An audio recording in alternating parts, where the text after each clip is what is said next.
Hi friends, welcome to our channel మా బ్రహ్మం sir GK classes మా.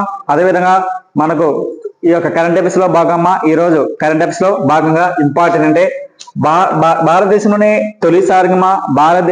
తొలిసారిగా బీహార్ రాష్ట్రంలోని మొబైల్ యాప్ ద్వారా వచ్చేసి ఈ ఓటింగ్ అంటే ఇది దేశంలో మొట్టమొదటిగా బీహార్ రాష్ట్రంలోని మొట్టమొదటిగా మొబైల్ యాప్ ద్వారా ఈ ఓటింగ్ మాట. ఈ ఓటింగ్ అంటే ఏంటంటే మన దేశంలో మొట్టమొదటిసారి వచ్చేసి బీహార్ రాష్ట్రంలోని ఈ ఓటింగ్ ద్వారా అంటే ఓన్లీ ఓటింగ్ ద్వారా మన ఓటింగ్ వేయొచ్చు. అంటే ఈ ఓటింగ్ ద్వారా అంటే మొబైల్ ద్వారా వచ్చేసి ఒక యాప్ ను డౌన్లోడ్ చేసుకుని ఈ ఓటింగ్ ద్వారా వేయొచ్చు మాట.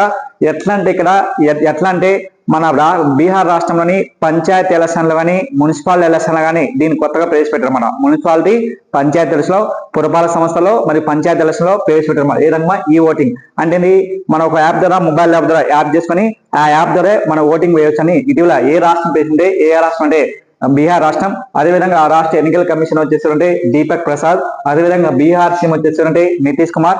ఎందుకంటే బీహార్ రాష్ట్రంలో వచ్చేసి రేపు నెల జూలై 1 నుంచి పంచాయతీ మున్సిపల్ ఎలక్షన్ అవుతాయి. అదేవిధంగా ఈ నెల ఎండింగ్ లో వచ్చేసి ఈ ఇయర్ ఎండింగ్ లో 2025 ఎండింగ్ లో ఆ రాష్ట్రం యొక్క ఎలక్షన్ కూడా అవుతాయి, అసెంబ్లీ ఎలక్షన్ కూడా జరుగుతాయి అన్నమాట. గుర్తుపెట్టుకోవాలమ్మా, వెరీ ఇంపార్టెంట్. నెక్స్ట్ అదేవిధంగా రా చైర్మన్ గా అంటే ఏదన్నమా research and analysis wing chairman గా ఎవరికి అంటే పర్విక్ జైన్ అనికాడు. పర్విక్ జైన్ అయితే భారతదేశం యొక్క నిఘా సంస్థ ఏది రా అనే సంస్థ ఇది ఎక్కడుందంటే న్యూఢిల్లీలో ఉంది. దీనికి ఎవరు బాధ్యత వస్తుందంటే కేంద్ర హోంశాఖ మంత్రి. ఎస్టాబ్లిష్ అంటే 1947లో ఎస్టాబ్లిష్ చేసామా. ఇక్కడ గుర్తుపెట్టుకోవాలి సార్, ఇండియాలో మొట్టమొదటి మొబైల్ యాప్ ద్వారా ఈ ఓటింగ్ ఏ రాష్ట్రం అంటే బీహార్ రాష్ట్రం పేసింది. అదేవిధంగా రా అంటే ఏంటంటే research and analysis wing chairman గా ఎవరికంటే దీనికి డైరెక్టర్ గా వచ్చి పర్విక్ జైన్ అనికారు. ఈయన ఐఏఎస్ ఆఫీసర్. ఈయన 2025 జూలై 1 నుంచి ఈయన పదవిలో ఉంటాడు. ఈయన పదవి కాలం వచ్చేసి 2 సంవత్సరాలు. ఇద రా అనేదంటే భారత నిఘా సంస్థగా డైరెక్ట్ గా ఎన్నికైన ప్రముఖ పర్సన్ వచ్చేసి పర్విక్ జైన్. అదేవిధంగా ఇంకోటి వచ్చేసి ఆసియా స్నూకర్ ఛాంపియన్షిప్ పోటీలో వచ్చేసి ఇద 2025 ఆసియా స్నూకర్ ఛాంపియన్షిప్ పోటీలో వచ్చేసి స్వర్ణ పథకం గెలిచినటువంటి అంటే ప్రకాష్ అదానీ గెలిచాడు. అదేవిధంగా ఈ పోటీలో వచ్చేసకంటే కొలంబోలో జరిగినమాట. అయితే రన్నర్ వచ్చేసి మలేషియా దేశానికి చెందిన పర్సన్. అతని పేరు అంటే హనుమాన్ అనే వ్యక్తి గెలిచాడు రన్నర్ గా. విజేత వచ్చేసి మన భారతదేశం చెందిన పర్సన్ అంటే పంకజ్ అద్వానీ గెలిచాడు. దీనికి గోల్డ్ మెడల్ వచ్చింది ఇదంటే స్నూకర్ లో వచ్చేసి మనకు స్నూకర్ అంటే మనకు చాలా ఫేమస్ గేమ్ అది గుర్తుపెట్టుకోవాలి. అదేవిధంగా నెక్స్ట్ జమైకా అథ్లెటిక్స్ ఛాంపియన్షిప్ లో అంటే రన్నింగ్ లో వచ్చేసి 100 మీటర్లో 9.75 లో ఉన్న 100 మీటర్స్ ఎంత వేగంతో అంటే 9.75 రన్నింగ్ చేసి అతనికి స్వర్ణ పథకం గెలిచాడు. అతని పేరు వచ్చేసి అంటే టాప్సన్. ఇతను కూడా ఏదేసుకుంటే జమైకా వాడు. సెకండ్ వచ్చేసి ఒబిక్ అనే వ్యక్తికి వచ్చింది. ఎంతంటే కేవలం 9.83 మీటర్స్ అత్యధిక వేగంతో దూసి వెళ్ళాడు. అదేవిధంగా కానీ 100 మీటర్స్ మాత్రం వరకుంటే టాప్సన్ కి వచ్చింది. ఈయన 100 మీటర్స్ ఎంత వేగంతో అంటే కేవలం 9.75.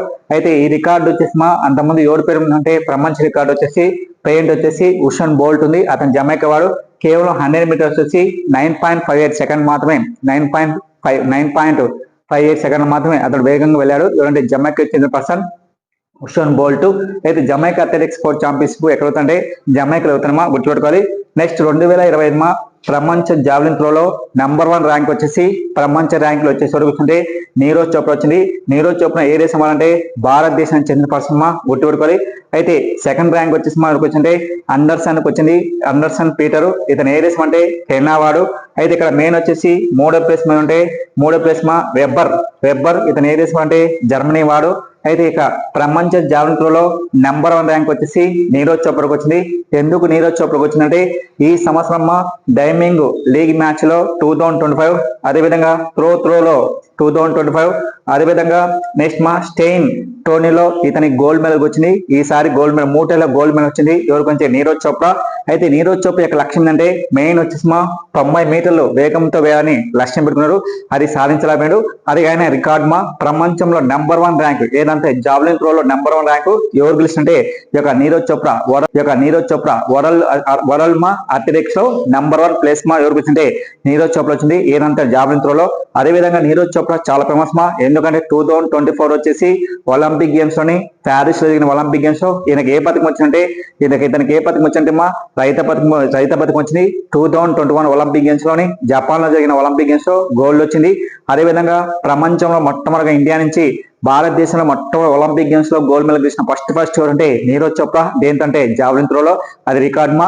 అతనికి అదేవిధంగా Arjun award, Padma Shri award, Major Dhyan Chand award, Khel Ratna award కూడా వచ్చింది. అదేవిధంగా ఇతని పేరు మీద వచ్చేసి ఎవ్రీ ఇయర్ వచ్చేసి నేషనల్ జావలిన్ త్రో డే జరుపుకుంటాం. ఏ రోజు అంటే ఆగస్టు 7న జరుపుకుంటాం అన్నమాట. ఆగస్టు 7న జరుపుకుంటాం. ఎవరంటే నేషనల్ జావలిన్ త్రో డే. అదేవిధంగా మహారాష్ట్రలోని పూణేలో వచ్చేసి మా ఆర్మీకి వచ్చేసి ఒక స్టేడియానికి ఒక పేరు పెట్టారన్నమాట. ఏదంటే నీరజ్ చోప్రా స్టేడియం గా పేరు పెట్టారన్నమాట. ఎవరంటే ఇది ఇండియా డిఫెన్స్ మినిస్టర్ వచ్చేసి రాజ్నాథ్ సింగ్ దీనికి కొత్తగా ఆయన పేరు పెట్టారన్నమాట. ఎందుకంటే దేశం కోసం ఎన్నో రికార్డు సృష్టించిన పర్సన్ వచ్చేసారంటే ఇది నీరజ్ చోప్రా. ఆర్మీలో పెద్ద కేడర్ ఉద్యోగం వచ్చింది. ఇతను ఏ స్టేట్ అంటే హర్యానా రాష్ట్రానికి చెందిన పర్సన్, అది గుర్తుపెట్టుకోవాలి. అదేవిధంగా హర్యానా నుంచి ఆ రాష్ట్ర ప్రభుత్వం వచ్చేసి తనకి గ్రూప్ 1 కేటగిరీ ఉద్యోగం ఇవ్వడం జరిగిందన్నమాట. ఏంటంటే డిఎస్పీ ఉద్యోగం ఇవ్వడం జరిగిందన్నమాట. ఎవరికంటే ఇది నీరజ్ చోప్రాకు, అది గుర్తుపెట్టుకోవాలమ్మా. నెక్స్ట్ మా అదేవిధంగా దేశంలోనే తొలిసారిగా మా డిజిటల్ హైవేను, భారతదేశంలోని తొలిసారిగా డిజిటల్ హైవేను ఇటీవల ఏ రాష్ట్రంలో ఏ కేంద్ర ప్రాంత రాష్ట్రంలో అంటే ఢిల్లీలో త్వరలో ప్రారంభిస్తామన్నమాట. ఇది దాదాపు వచ్చేసి ఆ రాష్ట్రంలో వచ్చేసి 28 కిలోమీటర్ వేగంతో ఇక డిజిటల్ హైవేను లాంచ్ చేస్తున్నమాట. అది గుర్తుపెట్టుకోవాలి సార్, గుర్తుపెట్టుకోవాలి. అదేవిధంగా మన ఆంధ్రప్రదేశ్ యొక్క హోమ్ మినిస్టర్ వచ్చేసి ఎవరంటే అనిత గారు వచ్చేసి ఒక దాన్ని లాంచ్ చేస్తున్నా. ఇదంటే సురక్ష 360 అనే యాప్ ను దీన్ని ప్రారంభించారన్నమాట.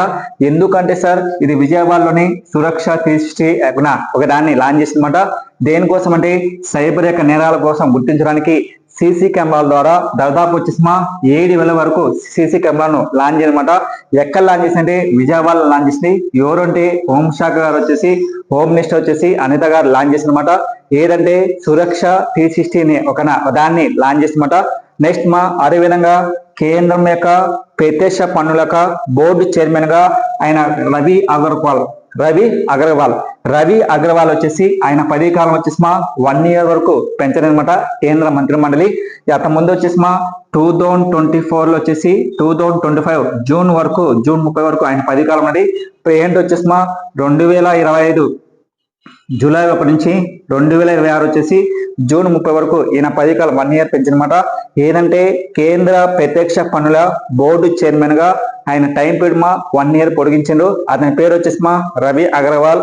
అదేవిధంగా ఇతను 1988 లో వచ్చేసి ఆయన ఐఆర్ఎస్ బ్యాచ్ కి చెందిన పర్సన్. ఈయన చాలా మంచి టాలెంట్స్ పర్సన్. కేంద్ర ప్రత్యక్ష పన్నుల బోర్డు చైర్మన్ గా ఆయన టైం పీరియడ్ వచ్చేసి 1 year పెంచారు. అతని పేరు వచ్చేసి అంటే రవి అగర్వాల్ అది గుర్తుపెట్టుకోవాలి. ఇతను వచ్చేసి 2026 జూన్ 30 వరకు ఈయన పదవీ కాలం ఉంటాడు అనమాట. 2026 జూన్ 30 వరకు ఆయన పదవీ కాలం ఉంటాడు. అదేవిధంగా ఇక్కడ మెయిన్ వచ్చేసి మన ఇండియా వచ్చేసి అంటే ఎఫ్డిఐ గమ్యస్థానంలో వచ్చేసి భారత్ ర్యాంక్ వచ్చేసి ఎన్నో ప్లేస్ అంటే 15 ర్యాంక్ ఉంది. ఎఫ్డిఎల్ గమ్యస్థానంలో వచ్చేసి భారత్ ర్యాంక్ వచ్చేసి 15 ప్లేస్ ఉంది. అయితే ఈ యొక్క రిపోర్ట్ వచ్చేసి ఎఫ్డిఐ అంటే ఫారెన్ డైరెక్ట్ ఇండెక్స్ లో విదేశీ యొక్క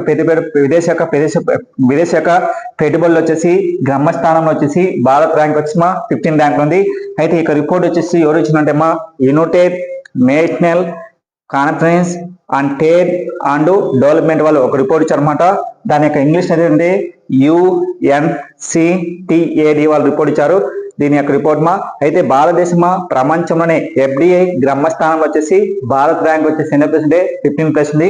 అయితే ప్రపంచంలో నెంబర్ 1 ర్యాంక్ వచ్చేసి అంటే అమెరికా, సెకండ్ ర్యాంక్ ఏంటంటే యుఏఈ, అదేవిధంగా మన చైనా ర్యాంక్ వచ్చేసి ఎన్నో ప్లేస్ 15 ప్లేస్ లో. అయితే ఇండియా వచ్చేసి ఏంటంటే 2020 ప్రకారం ఇండియా ర్యాంక్ 10వ స్థానం ఉంది.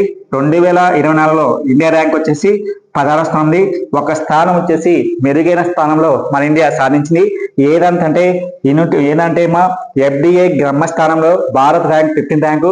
ఈ రిపోర్ట్ ఇచ్చిన వాళ్ళంటే United National Conference and Trade and Development వాళ్ళు ఈ యొక్క రిపోర్ట్ ఇవ్వడం అనమాట. ఇది మనకు మెయిన్ వచ్చేసి current affairs very important topic ఇది జూన్ 29 ఇంపార్టెంట్ అదేవిధంగా మన ఛానల్ ప్రతి ఒక్కరు లైక్ చేయండి, షేర్ చేయండి ఇది థ్యాంక్ యూ వెరీ మచ్.